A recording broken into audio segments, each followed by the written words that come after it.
Comment appelez-vous une brise marine à une grande échelle?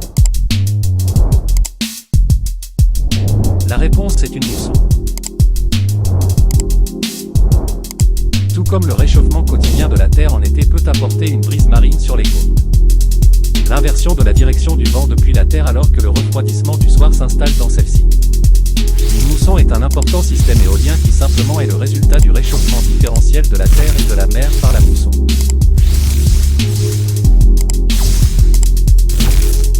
Les climats sont caractérisés par des changements saisonniers dans la direction des vents dominants sur une région qui apporte un changement marqué des précipitations et conduit à des résultats distincts et souvent prévisibles, saisons humides et saisons sèches. En fait, le terme mousson vient du mot arabe, mozin, qui signifie saison. De telles variations saisonnières se produisent parce que les surfaces terrestres se réchauffent et se refroidissent beaucoup plus rapidement que les plans d'eau, ce qui entraîne des différences de pression qui influencent sur le flux de vent. Généralement, le terme mousson est associé à de pluies fortes.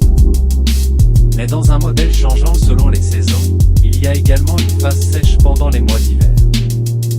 60% de la population mondiale vit dans des régions affectées par le climat de mousson. Mais la mousson la plus connue est probablement celui qui touche une grande partie de l'Asie du Sud.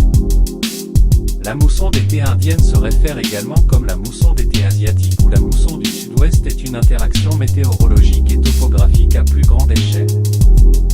Il y a un certain nombre de changements atmosphériques qui se produisent avant que les pluies de la mousson n'arrivent. Comme le soleil monte plus haut sur l'hémisphère nord, le continent eurasien commence à chauffer.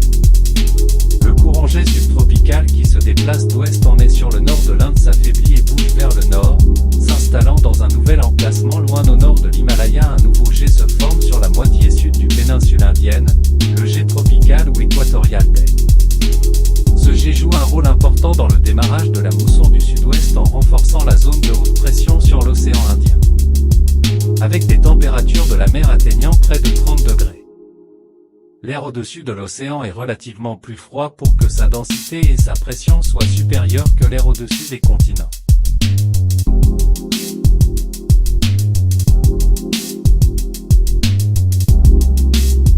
Alors que l'immense masse continentale se réchauffe pendant les mois d'été, les températures peuvent atteindre jusqu'à 50 degrés Celsius.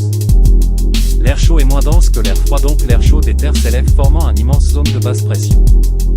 Lorsque l'air se déplace des zones de pression plus élevées vers les zones de basse pression, un flux persistant de remplacement développe les jets somaliens à basse altitude de la côte africaine donne la mousson du sud-ouest une poussée supplémentaire.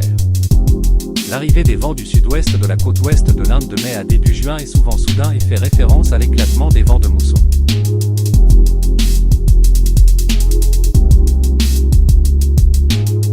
Les poussées de vent vers le nord pour atteindre le nord-ouest de l'Inde à la mi-juillet.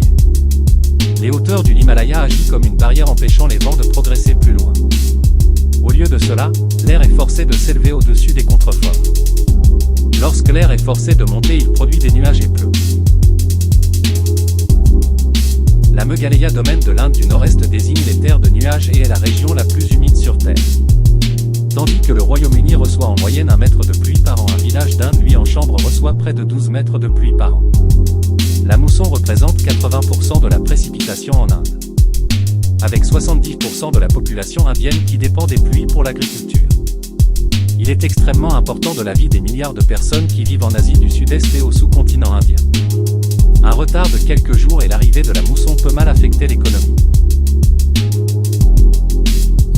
Mais trop de pluie peut entraîner de graves pertes économiques comme la destruction des biens et des routes causées par l'inondation. Le creux de la mousson marque la zone de pluie la plus abondante. Cette zone allongée de basse pression s'étend de l'est jusqu'à l'ouest, à peu près parallèle à l'Himalaya.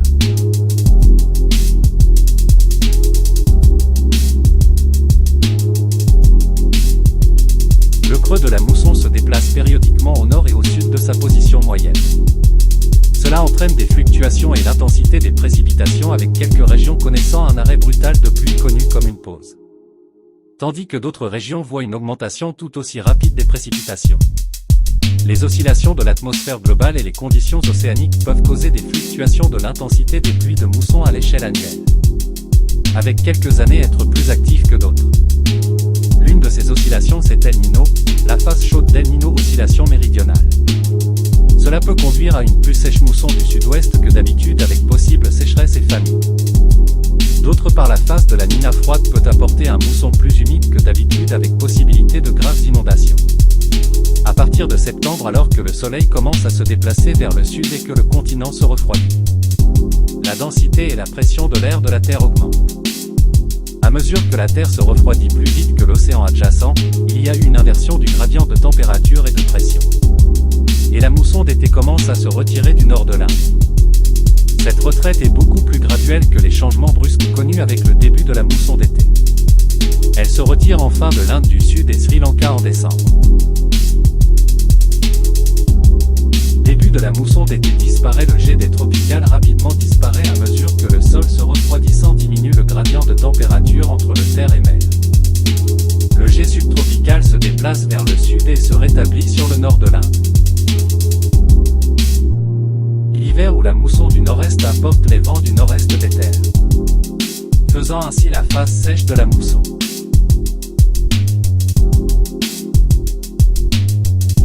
Les autres grands systèmes de moussons dans le monde sont les moussons d'Afrique de l'Ouest et d'Asie australienne. Ces forment en utilisant le même principe que la mousson indienne où les différences de température saisonnière de la terre-mer ont provoqué une inversion de la direction du vent et apporté saisons sèches et humides associées. Parfois le terme mousson est utilisé pour désigner tous les vents qui changent de direction avec les saisons. En utilisant cette définition, la mousson européenne est un autre nom pour la résurgence de vents d'ouest de l'Atlantique amenant vent et pluie.